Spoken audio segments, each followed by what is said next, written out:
de l'Afrique où vos cœurs sont brisés. Vous êtes déçus. Parce que Dieu fait ces choses pour que Jérémie 17, verset 5 s'applique. Que maudit soit quiconque se confie en l'homme. L'homme n'est pas le sauveur de ton pays. Mais béni soit celui qui se confie en l'Éternel. Et donc, au lieu de se confier en l'homme, et puis dire,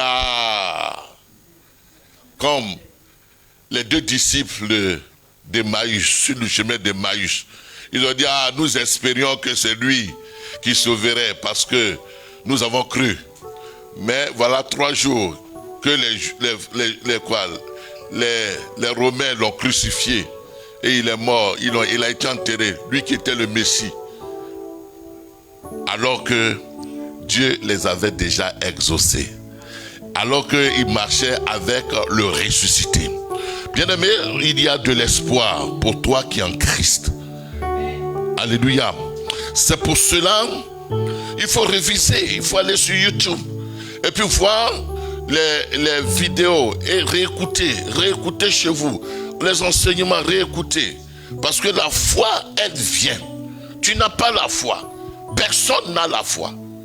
Personne n'a la foi. Si on dit que tu as la foi, dis que je n'ai pas la foi. Mais ce que j'ai, c'est la foi de Christ qui habite en moi, qui m'a été infusée. Et la foi vient par l'écoute. Et la foi vient aussi par ma participation. Parce que si je refuse l'écoute, la foi ne viendra pas. Si tu veux me parler, et puis non, ne me parle pas. La foi ne viendra pas. Mais la foi viendra lorsque je serai en train d'écouter le Wangelium, en train d'écouter la bonne nouvelle. Donc, écoutons. Et ta foi va être viciée en fonction de ce que tu écoutes.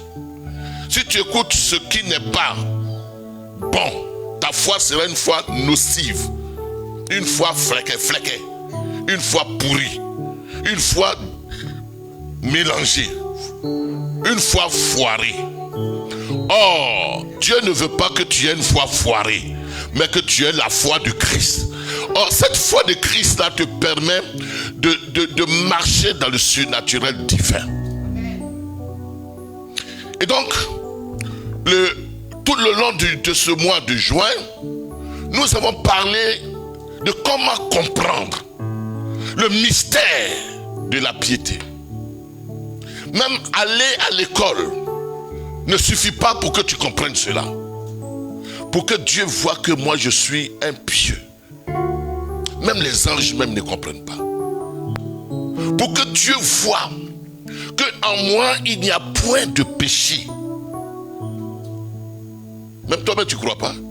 Si je dis que je suis sans péché, tu ne crois pas. Parce que la définition que tu donnes au péché n'est pas la même définition que Dieu donne du péché. Ton amasiologie. Or, la Bible dit que quand le Saint-Esprit viendra, il les convaincra de quoi? Il les convaincra de quoi? Il convaincra le monde du péché. Et qu'est-ce que le péché? Le péché, c'est avoir une conception erronée de ce que je suis. C'est tout. Le péché, c'est avoir une déformation. Je parle simplement de qui je suis, n'est-ce pas Corinne? Le péché là, on dit que tu es président et puis tu n'as pas conscience que tu es le président. C'est ça le vrai péché.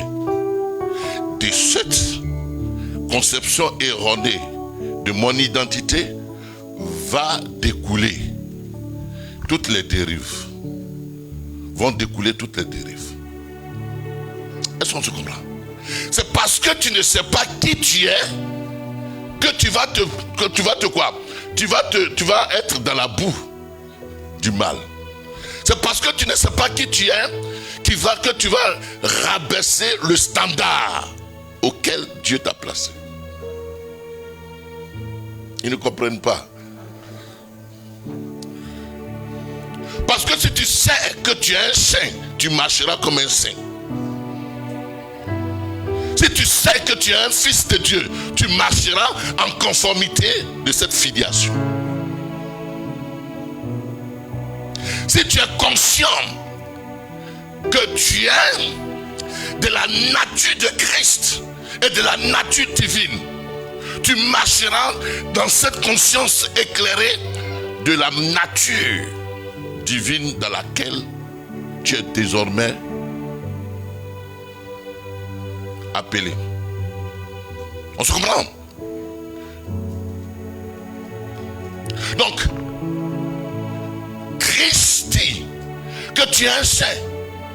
L'évangile dit que tu es un saint. Et donc c'est hors de notre conscience. L'évangile dit que tu es béni. C'est hors de la conscience, mais je n'ai rien, mais tu es béni. L'évangile dit qu'il n'y a point de condamnation pour ceux qui sont en Jésus-Christ. Dites maintenant, mes affaires ne marchent pas, c'est que je suis maudit. Non, tu n'es pas maudit. C'est l'ignorance qui te fait croire ce que tu n'es pas. Est-ce que vous comprenez? C'est vraiment un évangile qui est à la renverse par rapport à ce qu'on me disait de faire l'effort pour parvenir. Je n'ai pas d'effort à parvenir. C'est parce que je suis que je marche éclairé dans ma conscience, dans la conception de la pensée de Dieu. Si vous comprenez l'évangile de cette façon, la vie chrétienne sera facile. Mais si vous la comprenez de la façon religieuse où vous devez faire l'effort pour paraître, vos efforts seront insuffisants parce que ce n'est pas vous qui faites, c'est Christ qui habite en nous qui le fait. Et donc, on est en train de voir cela. Et donc Paul dit en 1 Timothée chapitre 3 verset 16, il dit, le mystère est grand. Ce mystère-là, pour que nous soyons pieux, Dieu a été manifesté. Il a été manifesté dans la chair. Dieu a été manifesté. Ça veut dire que manifesté, ça veut dire quoi? Visible. Mais en tant que humain. C'est ce que les Grecs appellent le gnosis. Le gnosis de Dieu. Dieu s'est dépouillé de sa gloire, est venu sur la terre en tant qu'un simple homme. Donc quand les gens le voient comme ça, ils ne peuvent pas imaginer Dieu en tant que simple homme. Or, il est pleinement Dieu, mais étant homme. Donc Jésus est Dieu. C'est Dieu qui est là. Jésus qui est là. Dieu là. C'est Dieu qui est là. Mais prenant la forme d'un homme. C'est ce que certaines religions ne peuvent pas comprendre. Il a été manifesté dans la chair. Il a été justifié par l'esprit. Celui-ci est mon fils bien-aimé, en qui j'ai mis toute ma confiance. Écoutez-le. Mais il a été vu des anges. C'est la première fois que les anges voient Dieu être manifesté dans la chair.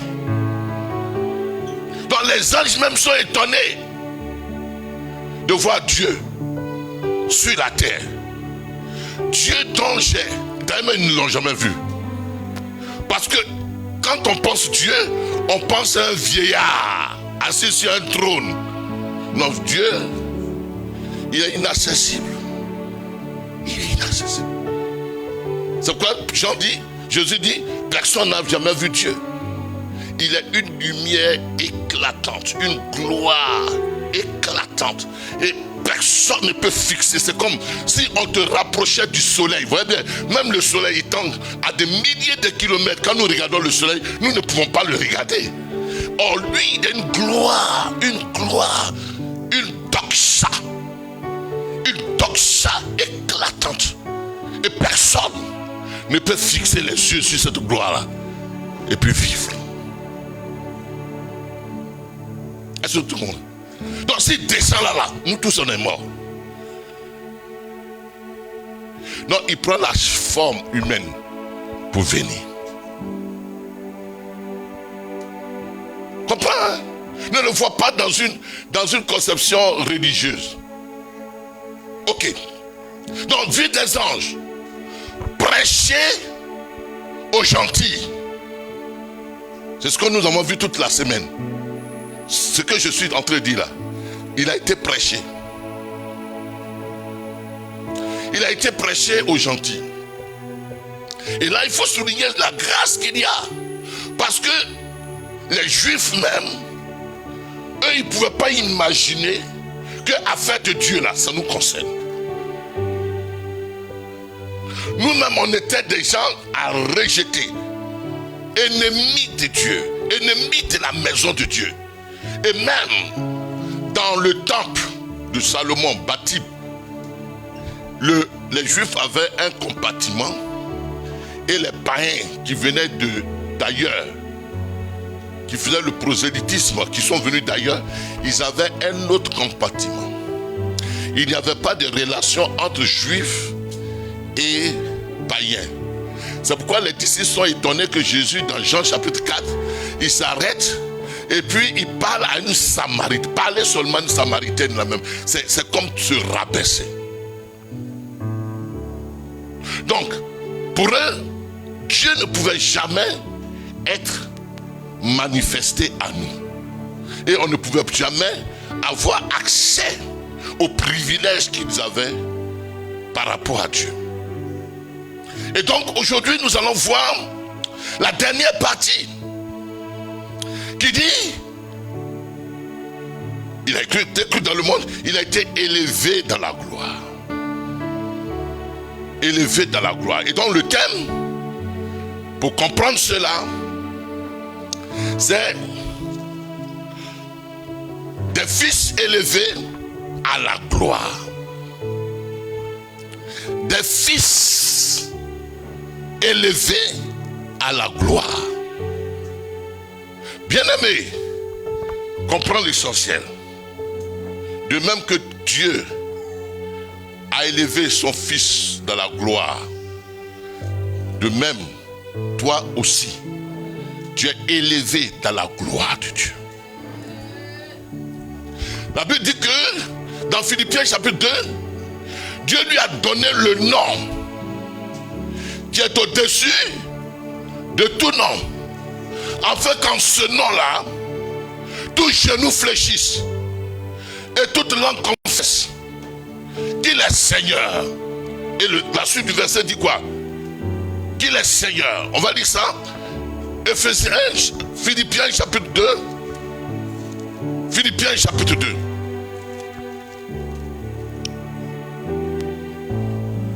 Verset 9 à 10.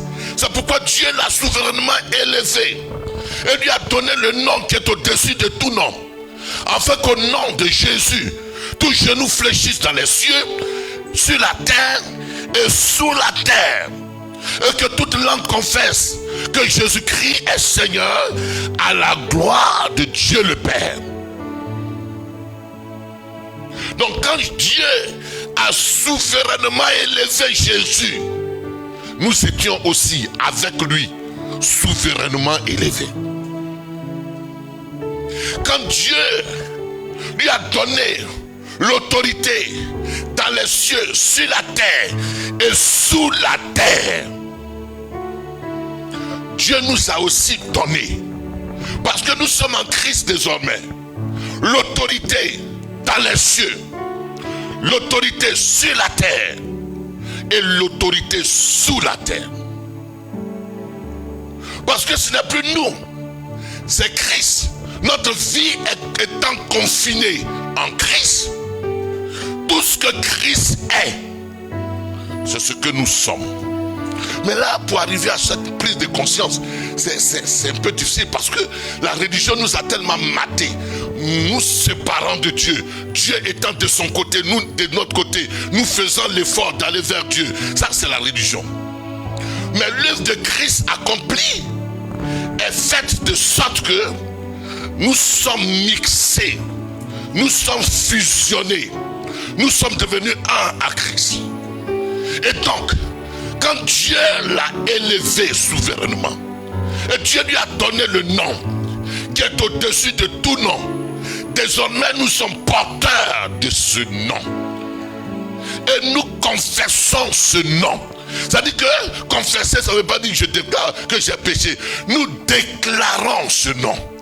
Nous sommes en unisson, en unité d'esprit, de pensée avec Dieu qui lui a donné le nom. Donc ce nom-là, c'est notre nom. Ce nom est le nom qui nous est attribué.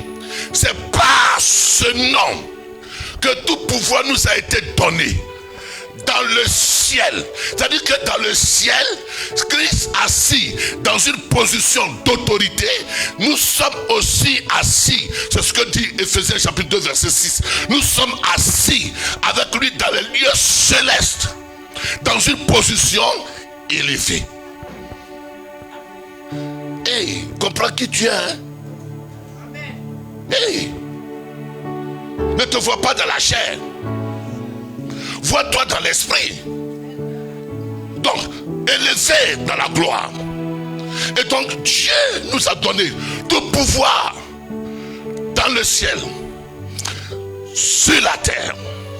Quand dans Luc chapitre 10, les 70 sont venus et ils ont dit, mais Seigneur, les daimons nous sont soumis en ton nom.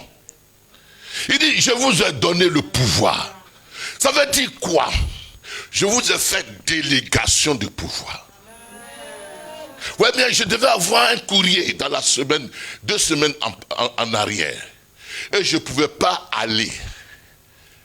Ils ont dit, faites une délégation. J'ai fait la délégation à mon fils Armand. Et Armand est parti en tant que moi. Donc on le reçoit en lieu et place de M. Dakouri. Donc, quand les disciples vont, Christ leur donne délégation de pouvoir agir en son nom. Donc tout ce qu'ils font là, ils représentent l'autorité de Christ. Ils le font sous le couvert de l'autorité de Christ. Mais s'il te plaît, depuis que Jésus est ressuscité, nous ne sommes plus des délégués. Nous sommes lui. Puisque notre esprit est un avec lui, son esprit.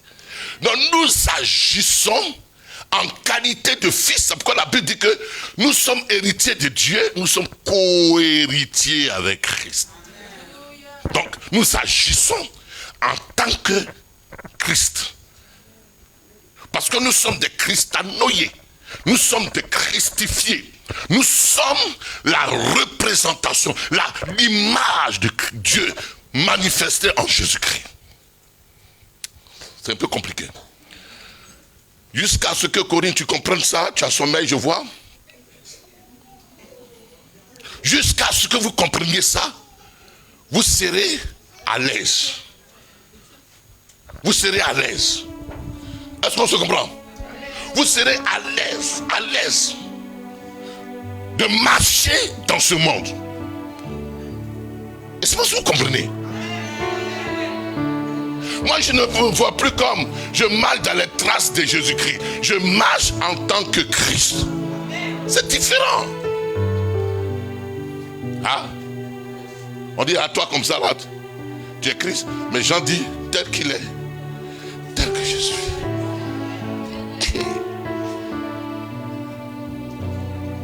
Est-ce qu'on se comprend? Si l'église comprend ce que je suis en train de dire là, elle ne va pas s'inquiéter comme les païens s'inquiètent. Alors,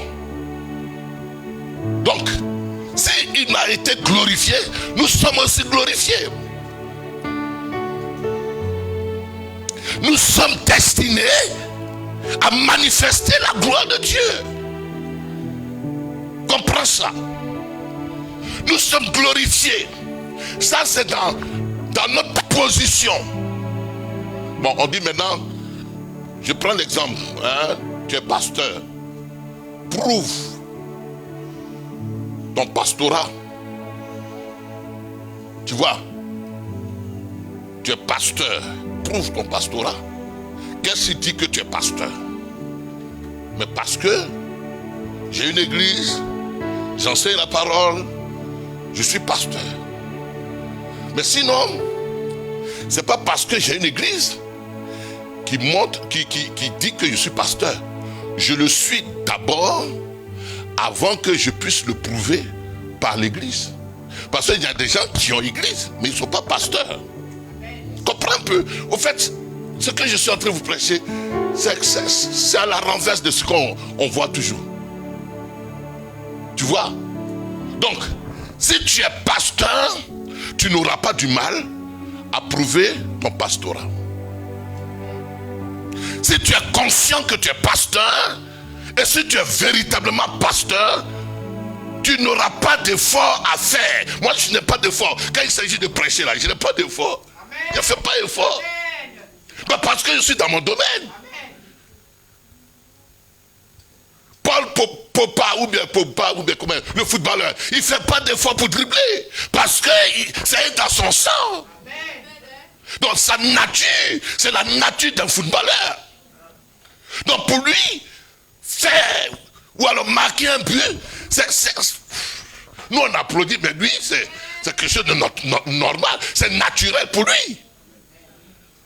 Donc, si tu es conscient de ton état, de ta position, de ce que Dieu pense de toi, démontrer cela ne sera plus quelque chose de difficile. Amen. Donc, l'élément qui reste, c'est que tu l'es. Mais démontre. Or, si tu as du mal à démontrer, c'est que tu es un faux. Dieu dit que tu es un saint. Dieu dit que tu es comme Christ. Dieu dit qu'en toi, il n'y a pas de péché. Dieu dit que Dieu est amour. On va voir ça. Dieu est amour. Donc, manifester l'amour n'est pas un problème pour Dieu. Vivre la sainteté n'est pas un problème pour Dieu. Vivre ce qu'il est n'est pas un problème. Mais c'est un problème quand tu ne l'es pas et que tu veux t'efforcer de l'être et de prouver cela. Alors tu ne pourras pas parce que tu n'es pas. Moi je ne suis pas pianiste. Ça sera difficile de pianer. Mais le pianiste, quand il se réveille, on dit il faut pianer. Il piane. Vous voyez bien. Donc, la première chose, ce que je dis de toi, je peux me tromper à ton sujet. Il dit, oh, ça c'est les enfants de Dieu, vos péchés sont pardonnés, vous êtes connus de Dieu, ceci, cela. Mais ça c'est le discours que je fais. Mais en réalité, vrai devant Dieu, vous n'êtes pas dedans. Donc, c'est difficile de prouver ce que je dis de toi, ce que Dieu dit de toi. Or, si tu es ce que Dieu dit de toi, la facilité de le faire va suivre. Par exemple, moi j'aime Dieu. Je ne suis pas à l'aise quand je m'avais regardé les films New Hollywood et tout ça. Je ne suis pas à l'aise. C'est pas ma passion. Je sens que je perds du temps. Tu vois? Ou alors parler des choses profanes, les choses qui... Non, je ne suis pas, c'est que je ne suis pas dans mon bain. Même travail, je m'en vais là. Je ne suis pas dans mon bain. Mais quand on dit à l'église, là je me retrouve dans mon itinéraire, dans mon plan, dans le plan de Dieu. C'est ça. C'est pourquoi le psalmiste dit que je suis dans la joie lorsqu'on me dit allons à la maison de l'Éternel. Parce que c'est là qu'il se retrouve. Un poisson se trouve à l'aise dans le lot. Mais tu le prends, tu le mets hors de l'eau, le poisson, il va respirer difficilement. Il va vivre difficilement. Parce que ce n'est pas sa position, ce n'est pas sa nature. Or, dans la position de l'eau, il est poisson, il est à l'aise, il circule, il est en liberté. C'est pourquoi la vie chrétienne est difficile pour certains. Parce qu'ils ne sont pas dans l'expérience avec Christ.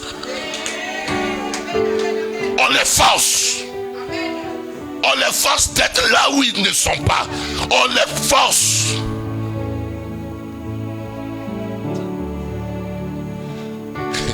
Quand je vous dis, mes conseillers sont en train de me dire non, il ne faut pas parler vite. C'est à cause de toi les gens n'en parlent. Mais je suis prêt à aller m'endetter. Salle. C'est pas que c'est moi ma salle, c'est votre salle. Mais je suis prêt. Mais si tu ne le fais pas, parce que tu ne sens pas, tu ne te sens pas dedans. Mais moi je me sens dedans. Mon domaine de définition c'est là. Donc par conséquent, je ne peux pas laisser ce qui me définit être quoi? Ne pas exister.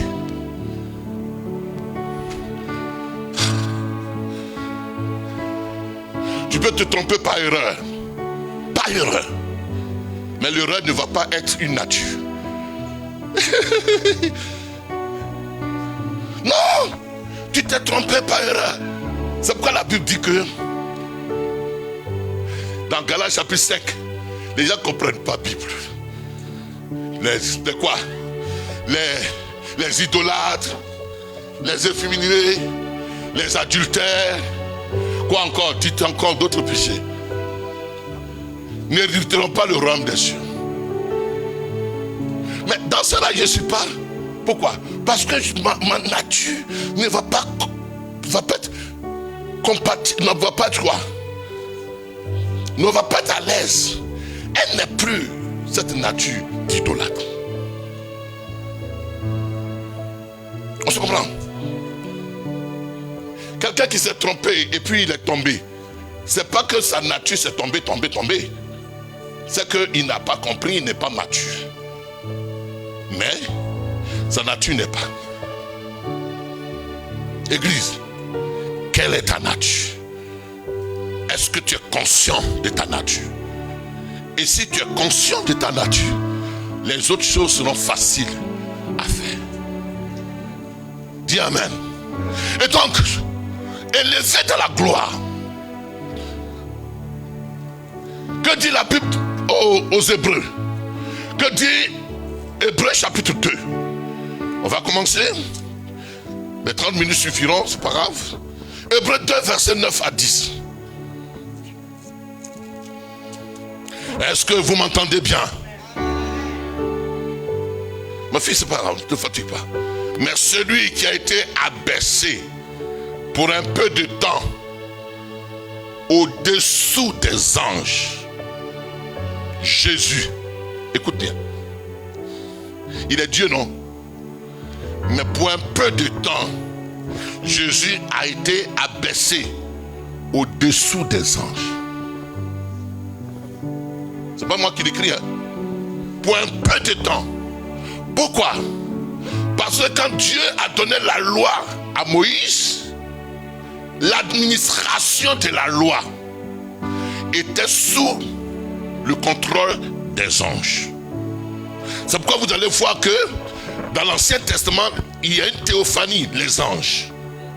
Parce que c'est les anges qui ont donné la loi à Moïse.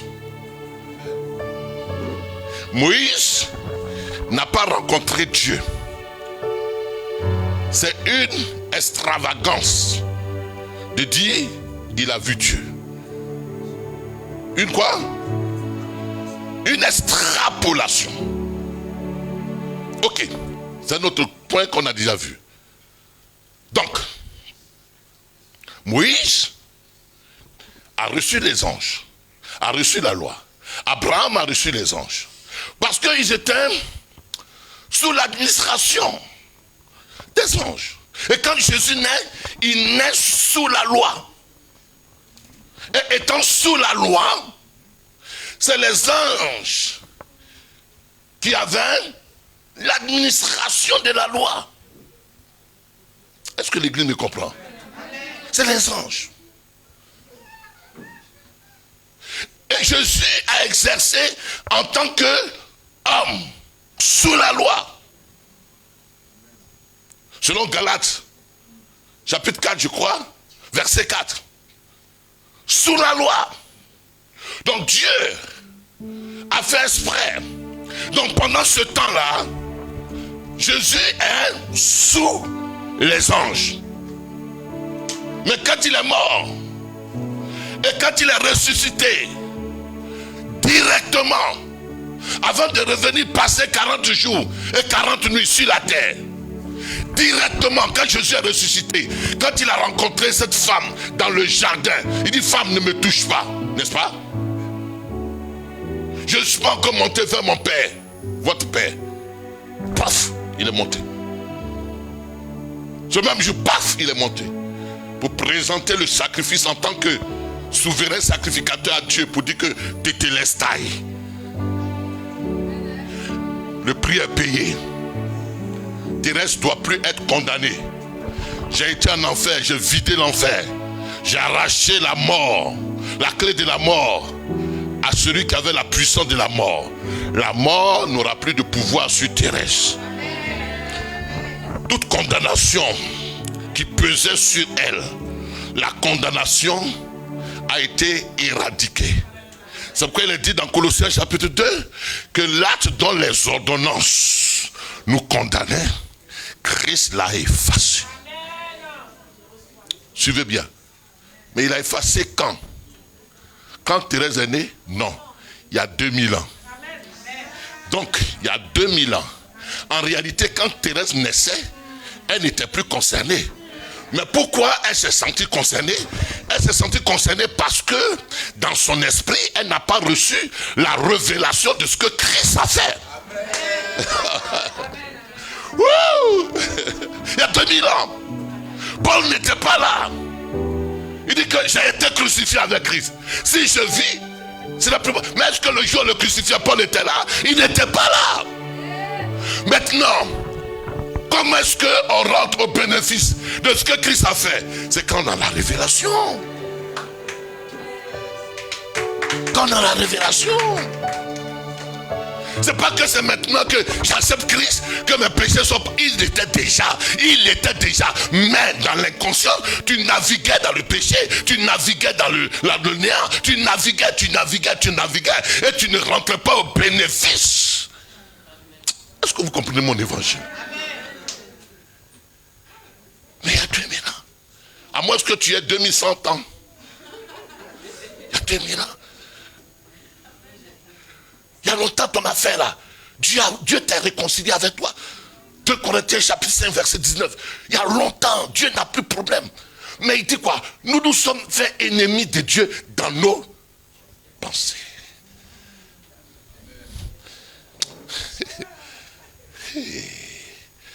Tu vois, dans certaines églises, ils sont en train de... Vous allez crier. Mais les gens ne comprennent pas. Donc, c'est ce qu'on appelle... Alors Paul dit que le Dieu illumine les yeux de vos cœurs. Il n'a qu'à éclairer votre cœur. Pour que les ténèbres qui sont devenues comme fibromes dans votre tente, quand les fibromes sont enlevés, la femme naturellement, elle peut enfanter. Mais c'est parce qu'il y a fibrome dans ta tête. Et donc fibrome là fait que même tout ce que je vais donner là, le fibromage de la religion vont te fibromer. Et dans la fibromerie, tu seras stérile, infructueuse.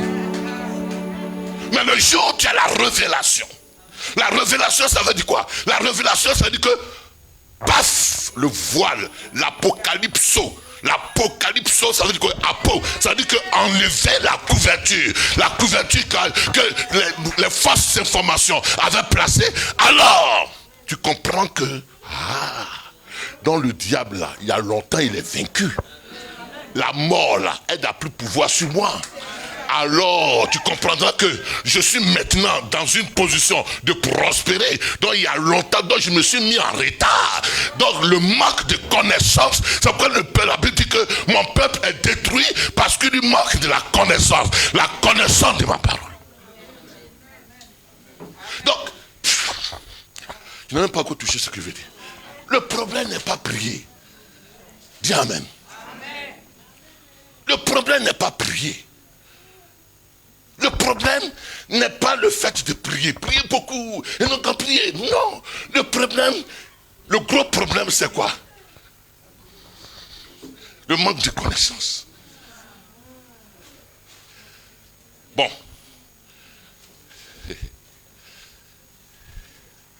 Le manque de connaissance. Parce que si tu pries, pour que tu aies, tu vas t'épuiser. Mais quand tu as la révélation de ce que Christ a fait pour toi, tu t'empares. Parce que tu es héritier. Tu es clérénomos. Dans le clérénomos, c'est-à-dire que tu es héritier avec Christ. Ce qui est à Christ est à toi. Ce qui est à Dieu est à toi. Donc si la maladie vient se planter, elle vient se planter illégalement. Parce que le prix a été payé. Si la pauvreté vient se planter, la pauvreté n'a plus droit de se planter. Parce qu'elle est illégale. Et tu as le droit de dire à la pauvreté que le prix a été payé. Et que je suis destiné à prospérer. Je suis destiné à vivre. Alors, c'est quand tu as la révélation que tu peux manifester. Manifester, ça veut dire quoi? Démontrer la gloire. Sinon, tu es déjà une femme de gloire. Tu es déjà une femme de gloire. Il dit quoi? Il a été quoi? Dans peu de temps. Il dit quoi? Est-ce que vous comprenez un peu? Je suis obligé de rester sur ça pendant 1 an avant d'aller loin.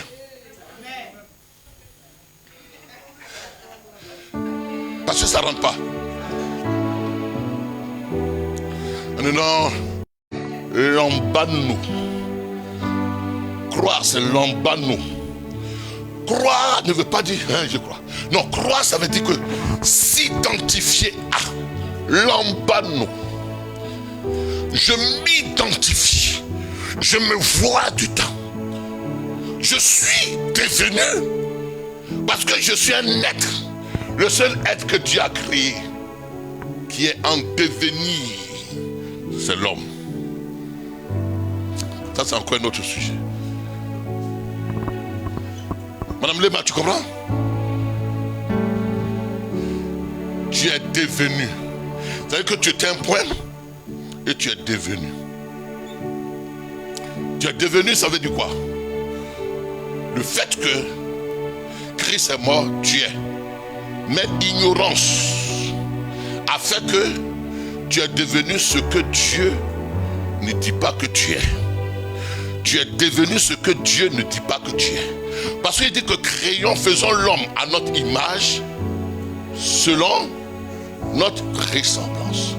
Moi, je suis à l'image de Dieu. Mais la connaissance m'amène à la ressemblance. L'image, elle est fixe. Mais la ressemblance, c'est quelque chose qui est mouvant. Je peux ressembler, l'enfant de mon père, l'enfant de mon fils peut me ressembler lorsque il a acquis la maturité. C'est-à-dire qu'il n'était pas comme ça quand il était bébé, mais il grandit petit à petit et dans ses gestes et faits, il commence à me ressembler. Donc, nous sommes faits pour ressembler, pour devenir. Donc, alors la Bible déclare que, est-ce qu'on se comprend ce matin? Je dis trop de choses, hein? Est-ce qu'on se comprend? Donc tu peux devenir en négatif.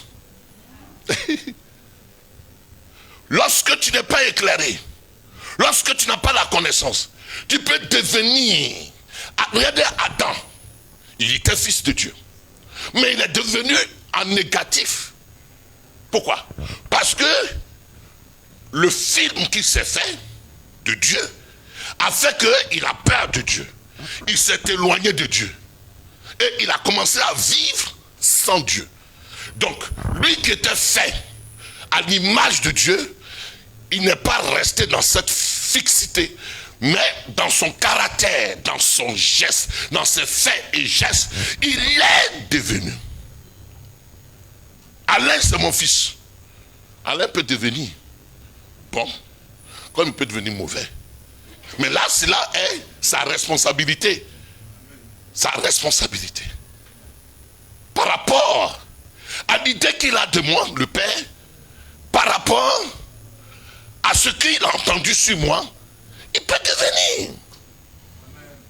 Donc, les uns et les autres deviennent en fonction de la conception erronée qu'ils ont d'eux-mêmes et qu'ils ont de Dieu. Moi, je ne viens plus à l'église. Tu es devenu apostate. Je ne viens plus à l'église. Tu es devenu apostate. Pourquoi je ne viens plus à l'église? Parce que Dieu, il ne fait rien pour moi. Ton idée est erronée par rapport à Dieu qui a déjà fait. Et comme tu es dans l'ignorance de ce qu'il a fait, tu deviens.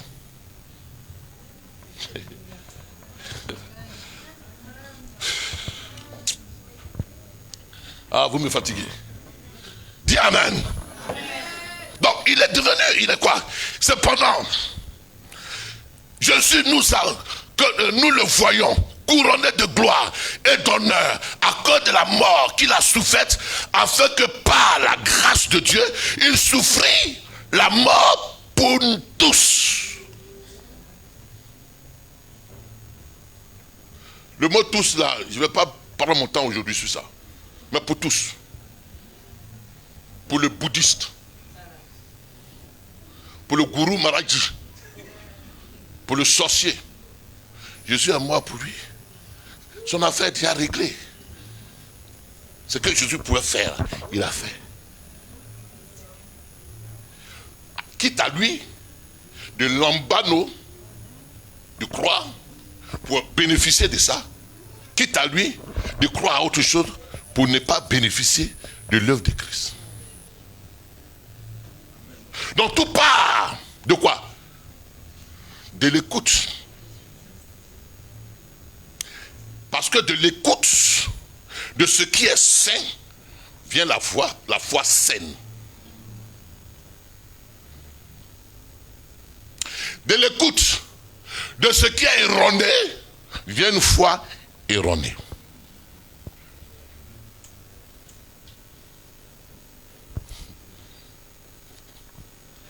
Papa Kadier, tu comprends? Amen. Bon.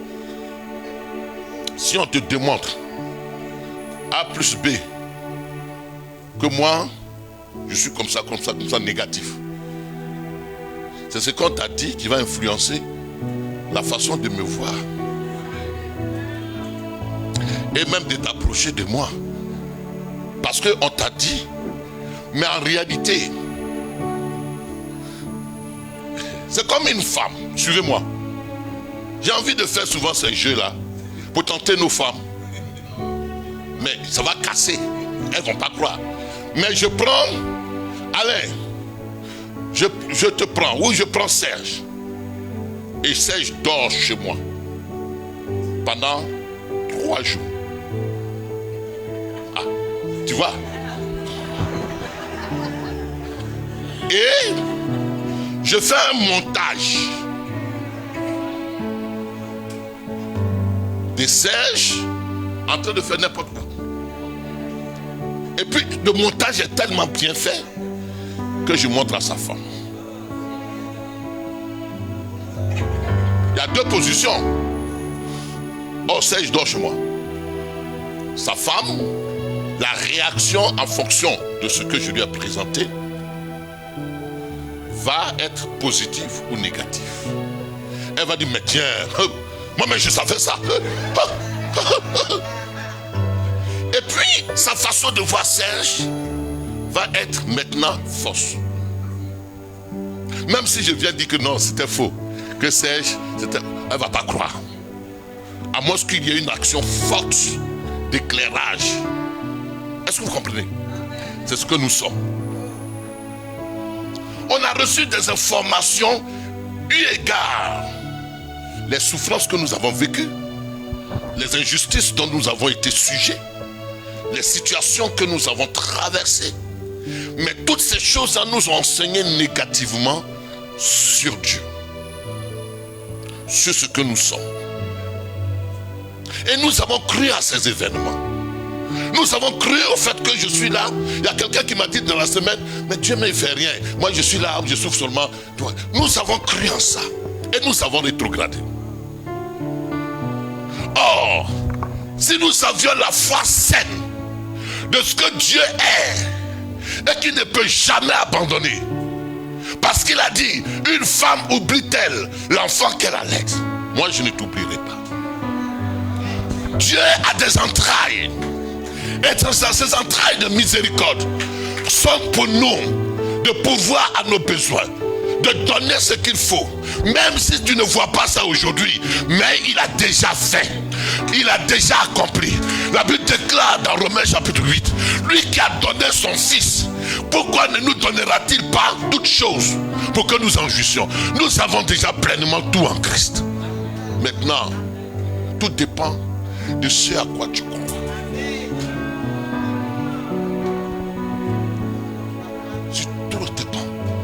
Donc si la femme de Serge, elle croit en Serge, elle dit je connais mon mari, et mon mari, quoi qu'il en soit, même quand il a fait ça, mais je crois à mon mari, que mon mari c'est une erreur, et que ceci, la femme, sa position vis-à-vis de Serge, elle ne changera pas, parce que elle croit, mais d'une croyance positive, d'une foi qui vient de Dieu. Est-ce que vous comprenez? Donc ta façon de croire déterminera ta façon de te voir, ta façon de marcher, ta façon d'exister. Tout part de ta perception. C'est pourquoi l'apôtre Paul dit dans 2 Corinthiens chapitre 5 verset 16, nous ne voyons personne selon la chair. Parce que la chair, elle est de nature à tromper.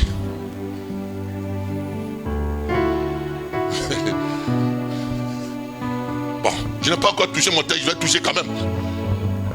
Mon texte, Romains chapitre 8. Romains chapitre 8, on va dire le verset 28. Mais je ne vais pas parler du verset 28, parce que c'est mal traduit.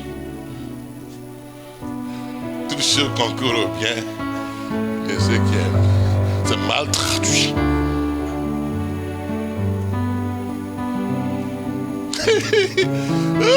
C'est tout affaire de Dieu, c'est tout. Toutes choses concourent au bien de ceux. Hein, maman, ma fille. Elle dit ça. Romains chapitre 8, verset 28 à 30. Vous allez comprendre. Coco, tu vas comprendre.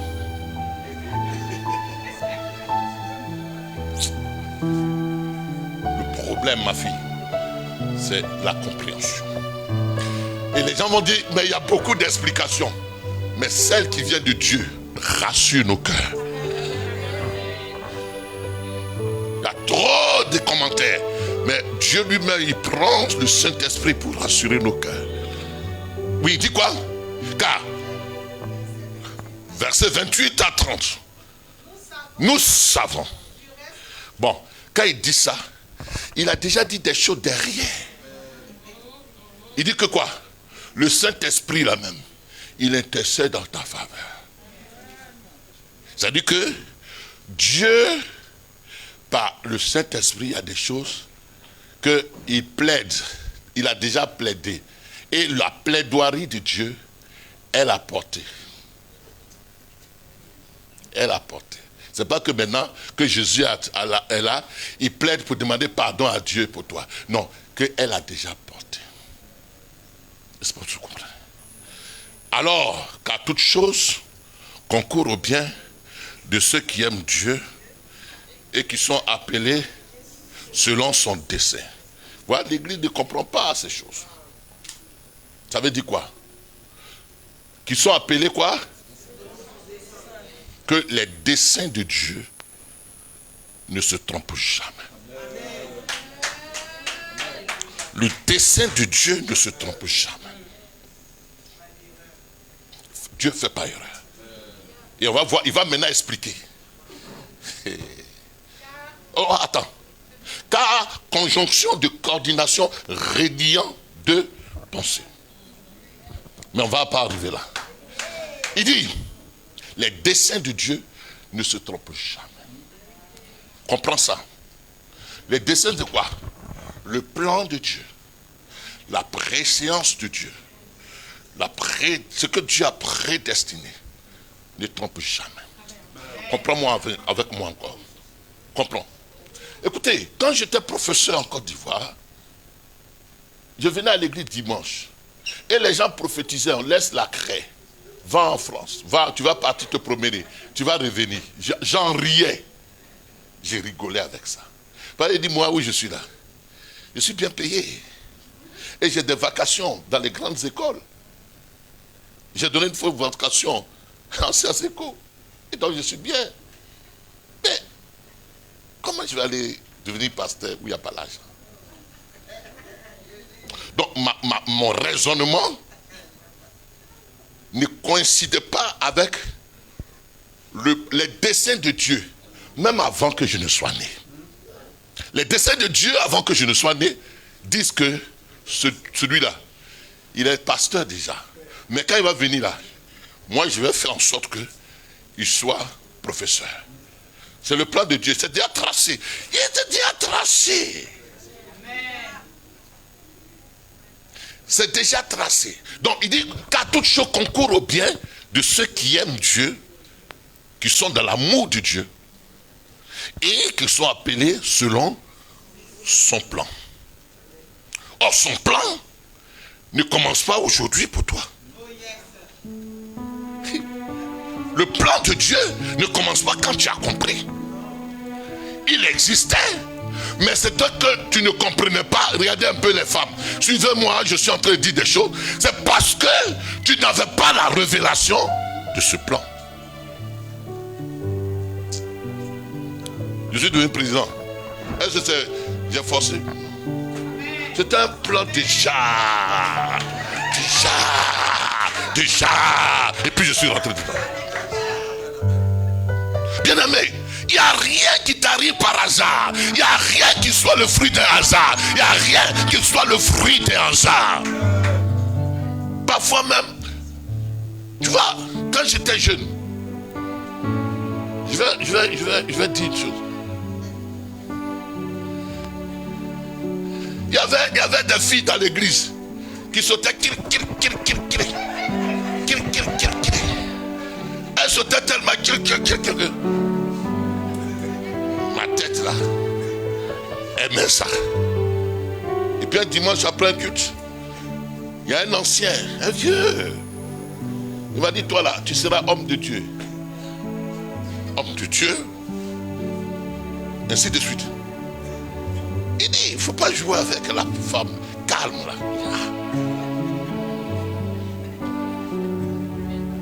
Donc, j'ai fait kiri. Les kiri là n'ont pas abouti. Parce que c'est le plan de Dieu qui reste toujours.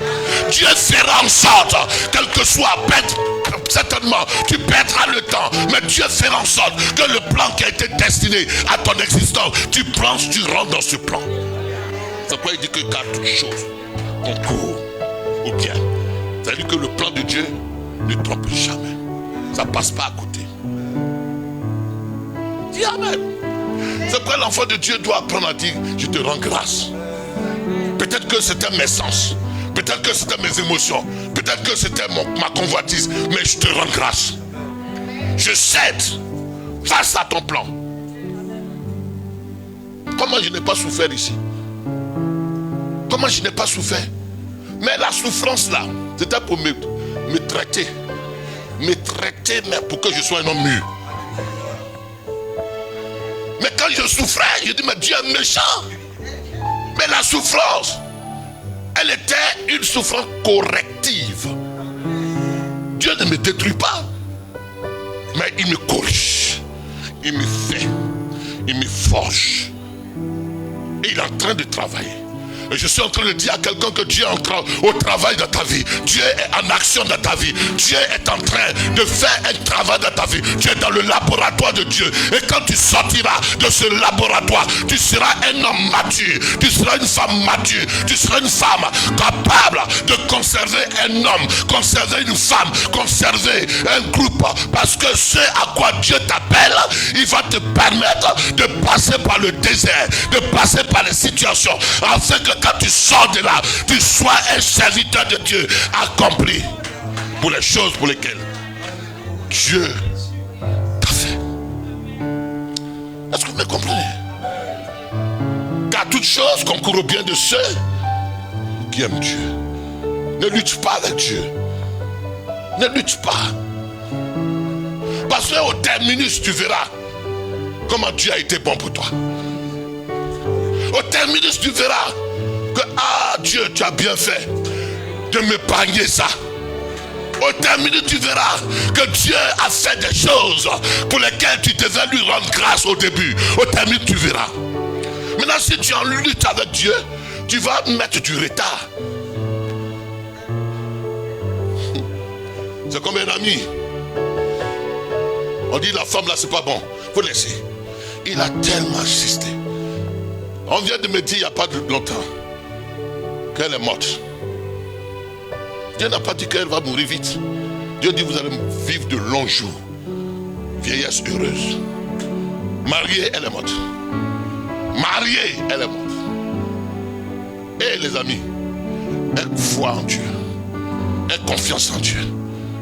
Parce que ce qu'il dit pour toi est meilleur. Est meilleur qu'avoir 1000 enfants. Est meilleur qu'avoir 1000 villas.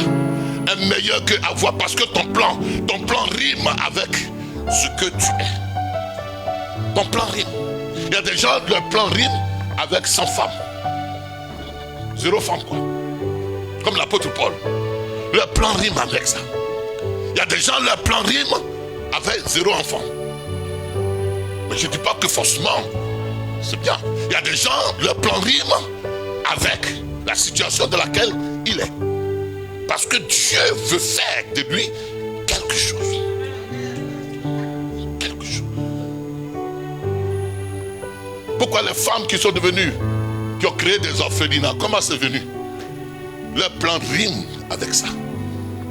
Comment des gens qui ont été des gens qui ont été avec une largesse, leur plan rime avec leur arrière-plan. Alors, je termine. 5 dernières minutes. Il dit quoi? Car, toute chose, nous savons même, c'est notre thème. Nous savons. J'ai cette conviction. On ne peut pas me l'arracher. Même si les situations se désagrègent, j'ai cette conviction que le plan de Dieu, il n'échoue pas. Mais Dieu, tu as prophétisé sur moi. Mais nous savons, j'ai cette assurance, j'ai cette oïda. C'est-à-dire que c'est une assurance qu'aucune circonstance de la vie ne peut m'arracher. C'est pourquoi l'apôtre Paul va dire que ni la mort, ni les situations ne peuvent nous arracher de l'amour de Dieu manifesté en Dieu. Nous savons. C'est-à-dire que je suis arrivé au point où les situations que je traverse, les moments que je connais, les situations les plus douloureuses, je sais que ce que Dieu a dit à mon sujet ne jouera jamais. Ce que Dieu a dit à mon sujet ne jouera jamais. Même si un ange venait m'en persuader, nous savons. Je vais revenir sur le texte. Nous savons. Je suis assis au coï avec ça. Nous savons. Tu vas me dire que c'est pas ma femme parce qu'il y a des problèmes. Mais je sais. Le Saint-Esprit non seulement rend témoignage à mon esprit que c'est vrai, mais à moi c'est ancré comme une encre vivante qu'on ne peut arracher. Je sais. Dis mais si c'était pas ta femme, vous alliez avoir ça, je sais. Que notre destinée ne dépend pas de ça, c'est une valeur ajoutée, mais je sais. Je sais.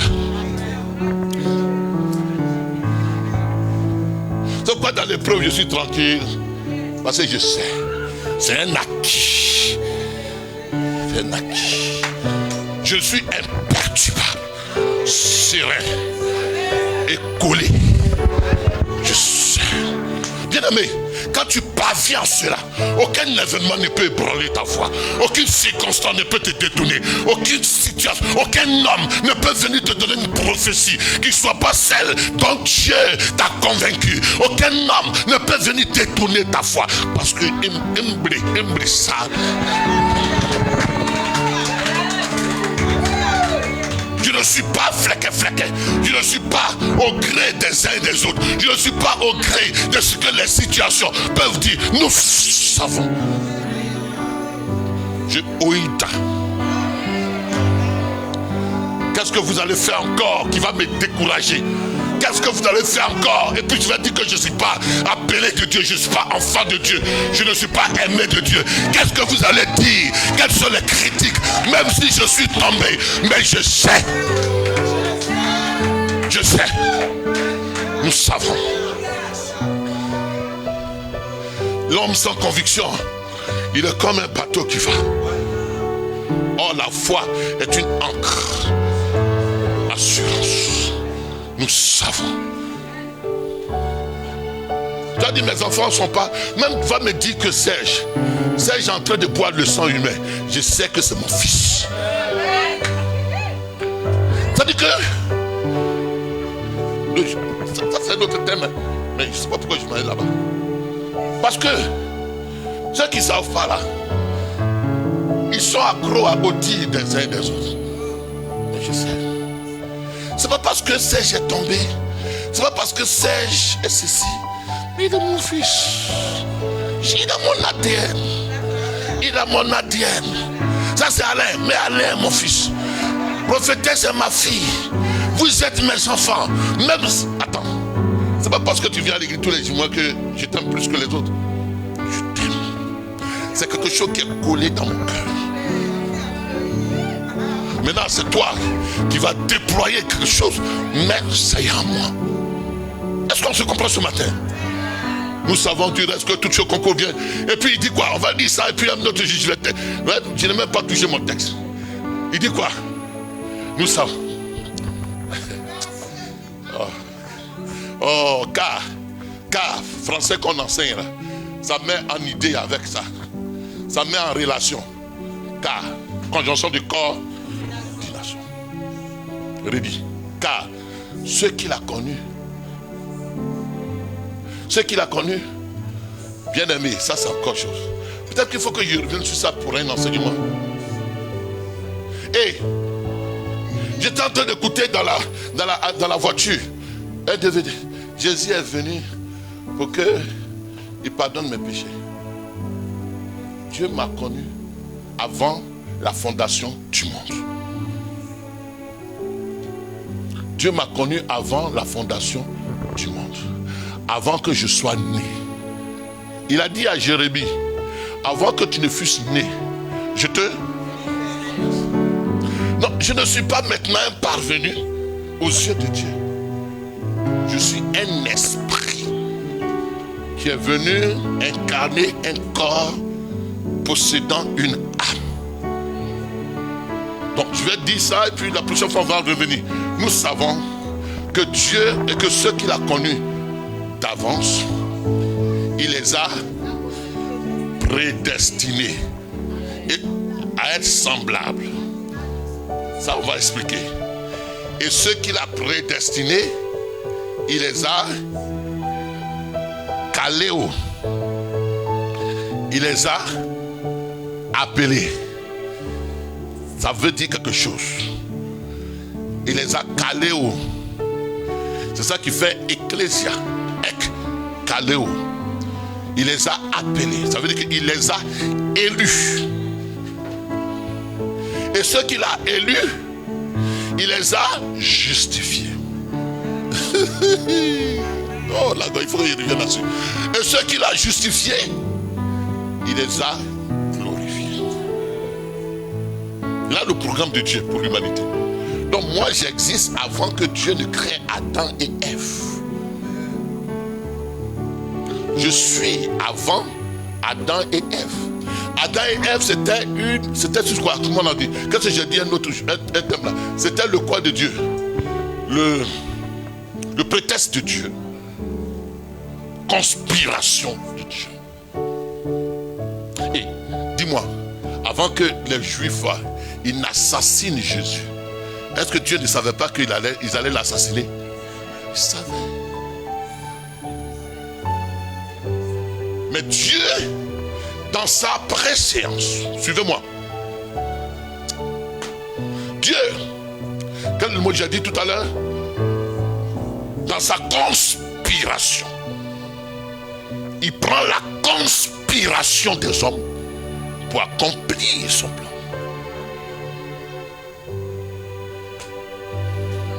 Parce que moi, ma vie est déjà tracée. Ce que vous allez faire ne fait que me mettre sur la route.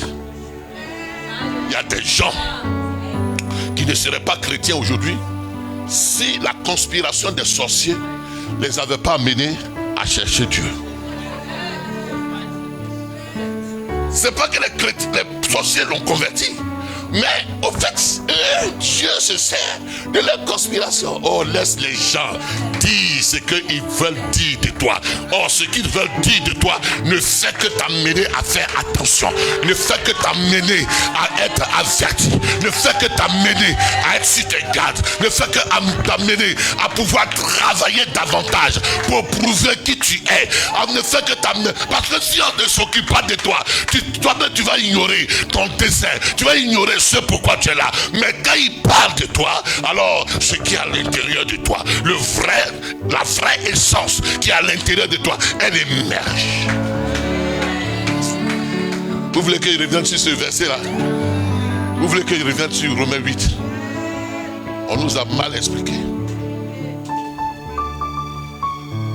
Tu n'es pas un homme d'aujourd'hui. Avant que le monde ne soit, tu étais.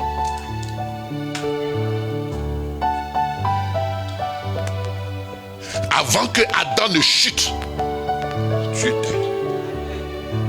Donc Jésus n'est pas venu parce que tu as échoué. Adam a échoué. Jésus n'est pas venu pour ça. Il est venu révéler ce qui était dans le plan prédestiné de Dieu. On va se tenir debout. Wouh! Si vous êtes d'accord avec moi, soit dimanche on reçoit l'homme de Dieu, ou alors dimanche prochain. Dans ce siège, tu verras avec les autres. Parce que si on ne connaît pas ça, on va passer toute notre vie à s'inquiéter. Toute chose concourt au bien. C'est-à-dire que le plan de Dieu, il est infaillible. Rien ne peut le faillir. Rien. Dis, lève la main. Dis merci Seigneur. Ton plan pour moi est immuable, est inflexible. La parole déclare que Dieu ne se répand pas de ses dons. Je marche comme tu veux que je marche. Je vis comme tu veux que je vive. Et je sais que si le diable vient par la maladie, par la pauvreté, il est illégal. Par la mort, il est illégal. Parce que je ne suis pas destiné à la pauvreté, à la maladie, à la mort. Merci Seigneur. C'est calé, c'est calé. Au nom de Jésus-Christ. Amen.